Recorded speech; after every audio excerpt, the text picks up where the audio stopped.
What's up, everybody? Welcome back to another 15-minute segment. If you are new, this is a audio only segment where I take 15 minutes and I talk about the topic at hand. So today or tonight, it's actually 12:43 a.m. is Jeremy Fragrance. So I'm going to set my 15 minutes and here we go. We are off. So I don't know exactly how I started watching this guy on YouTube.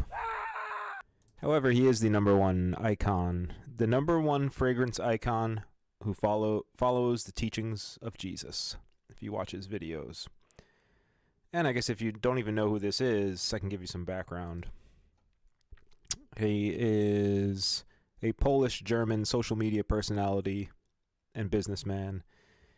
Gained international recognition through numerous online video clips in which he reviews perfumes and fragrances. And then it gives some of his background. He is the same age as me. Actually, he's 1 year younger than me. I don't want to go too in depth explaining what he does, but I have to give you some, give you something to go on so I can then comment on it. But basically, like, if you're familiar with him, just bear with me while I explain it to the listener who is not. But he is someone who, from what I can gather, he goes to, like, if you walk into any department store, Bloomingdale's, whatever, Macy's, or Sephora, Ulta, and we'll get into stories as we go forward, but there's a collection of colognes and perfumes that are there. He mostly does cologne, I think. And he just, he smells it, and then he gives you some thoughts, but it's like comedy, basically. But he also gives you a real breakdown because he knows what he's talking about. And that gets put to the test when he has people that he meets on the street. And he does like on the street filming where he's just walking around and someone will walk up and they'll be like, "Can you guess what I'm wearing?" And he smells them and he's like, "Oh, it's Louis Vuitton." And, he's right. So he obviously knows what he's talking about. So there's a comedy layer to it when he has catchphrases. The number one fragrance icon who follows the teachings of Jesus. And but there's also real useful information, and he gives you his opinion. So I watched a bunch of his videos. And I wouldn't say I didn't like completely good amount of his stuff out in public at the mall. And I'm at the fragrance counter and I'm smelling all the stuff that I've watched him smell and review, and I'm kind of comparing what he says to what I think. And excuse me. And I have here some decaf coffee and a bottle of Propel that's almost running out. But I give you an example. Dior, so the campaign is Johnny Depp. And those crazy commercials where I don't even know what he's doing. But Dior Sauvage, and Jeremy Fragrance has like a deadpan delivery. I can almost do a pretty good impersonation of him. He'll say something like this. He smells it and he goes, yes, it's good. A good smell. Very fresh, very clean. This fragrance is very long lasting and yes, smells very nice. Anyone would want to smell like this. And he sprays the inside of the cap and he puts the cap back on, which people in the comments point out that this is like bad to do because it creates a sticky environment inside the cap that ruins the atomizer, which is like the spray cap. Which I think, that makes sense to me. I don't know how accurate, because he sprays every cap. And then he sprays the outside of the package. Like I said, he's doing like comedy, but I personally wouldn't spray the cap like that. But yeah, so I went and smelled Dior Sauvage. And first of all, my own thoughts. I think if you smell like 7 in a row, that's the max. Because I can walk into Macy's and I can smell one and I go, wow, that blew me away with how good that smells. Then if I keep going and I'm at like fragrance number like 5, 6, 7, I've smelled too many in a row and now I need to reset. but Dior Sauvage to me, it smells nice. And if you could see me on video, I'm tracing a line in the air with my finger, and I'm going very slowly. It smells nice. It smells nice. Then right over here, the little uptick, whatever it is, like a 3 seconds into the smell profile, there was a note in there that I didn't care for. So Dior Sauvage to me didn't like it, but you can watch Jeremy Fragrance dance as well in his videos. Now, we have 10 minutes left, and a lot of people that click this, anyone can just go on the internet and just talk about another personality. And maybe I'll retitle the video, but it just didn't fit in the thumbnail as well. The downfall of Jeremy Fragrance, and this is where it gets interesting.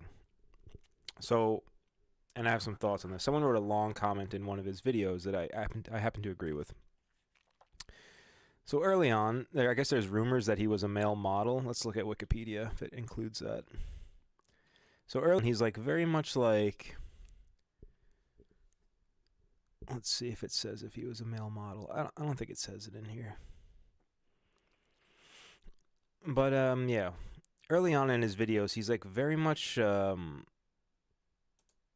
he like lays it on thick with the male model like posturing, and like he's like phony. Like the fragrance people to me, they're phony, but in a good way.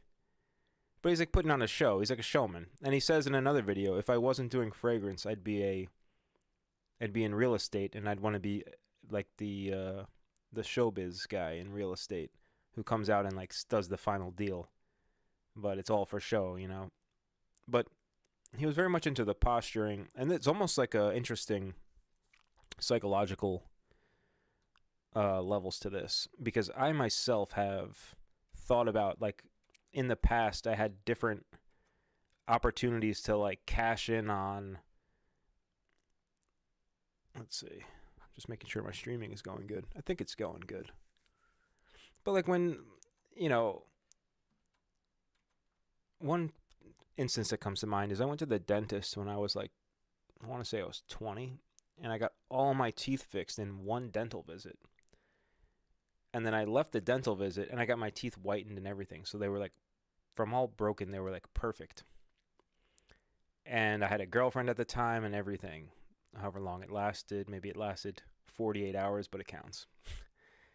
And then in that moment, I'm like, you know what? I could really phony it up right now and just become a whole different persona, where I got my perfect teeth. And then it's good to be this way. Perfect teeth, perfect grooming. Everything's like, you know, shaving the beard clean every day. And the fragrance adds to it and elevates it. So that's why he leans into that, or he leaned into this idea that I'm describing so successfully in the beginning. Because he's got his hair done perfect, his blonde hair. And then he's like super confident, and he looks really good. He's looking into the camera. And then people are looking at him now, and this is where I get into the downfall. And they're saying, oh, he's washed up, because if you look at him now, he has, excuse me a second while I take a sip of this drink.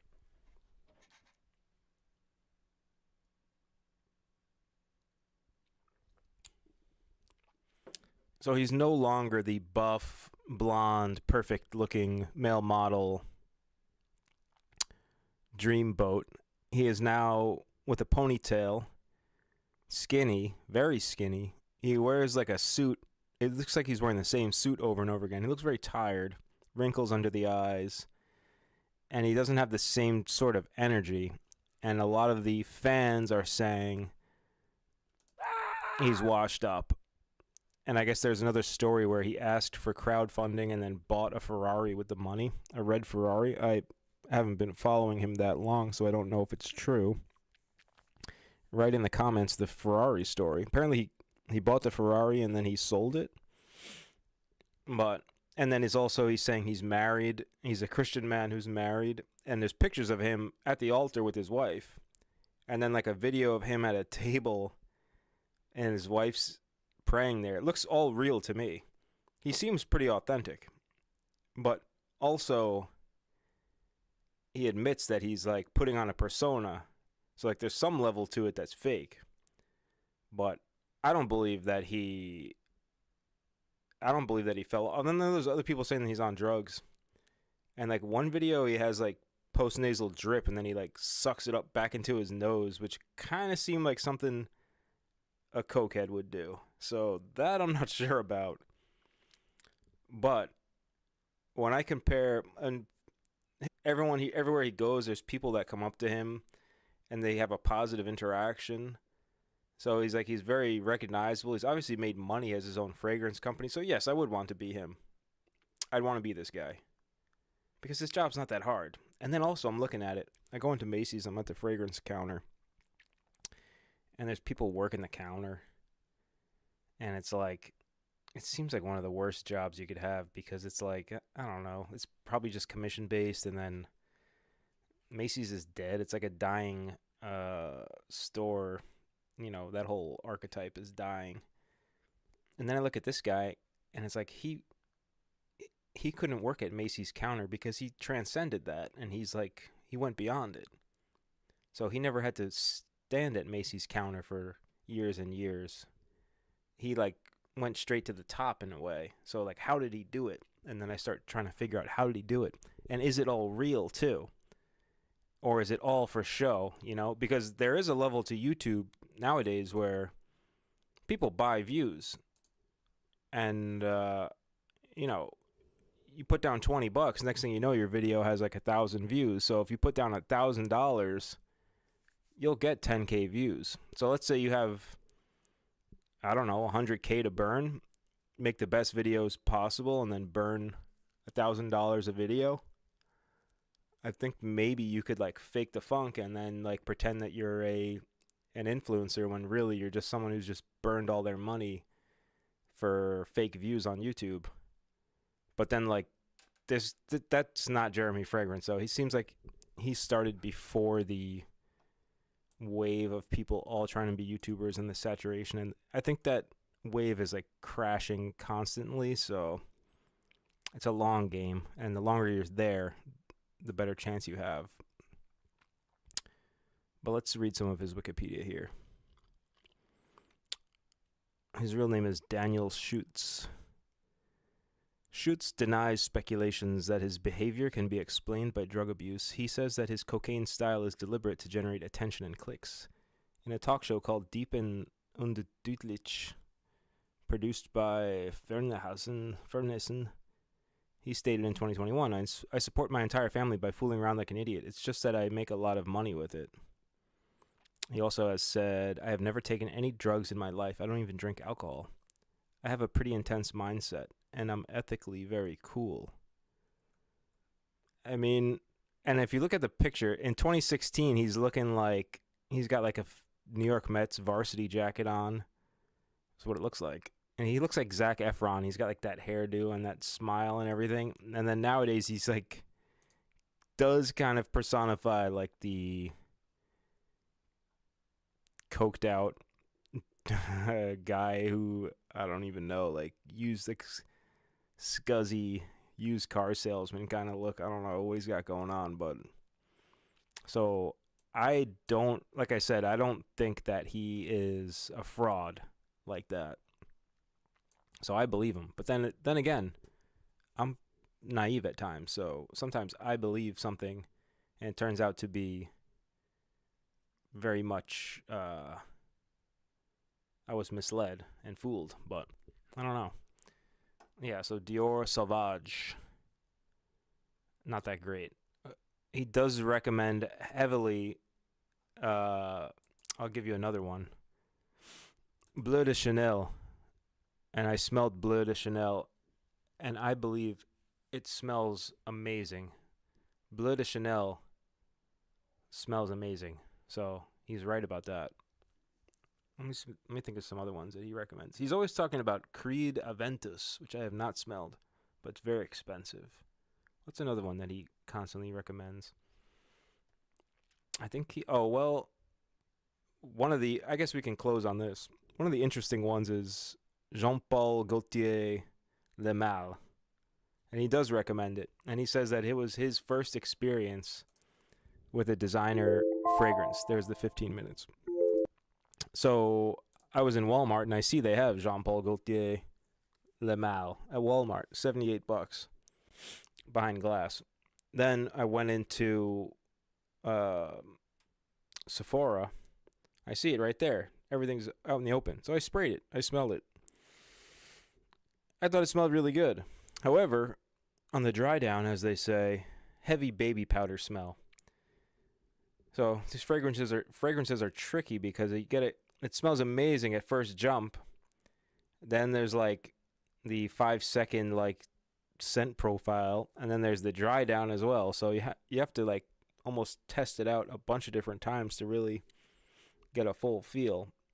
And also, something I wanted to say before was like all the marketing and the branding and even the names surrounding this stuff. It's tough to go in completely objective, but I guess that's what these scent reviewers do. They go into a lab or a room with just a white table, and they just, with no branding and marketing, and they just tell you what they think. But I'm a fan of Jeremy Fragrance. I didn't talk at all about Curly Fragrance, but maybe in another video I will talk about Curly Fragrance. But those are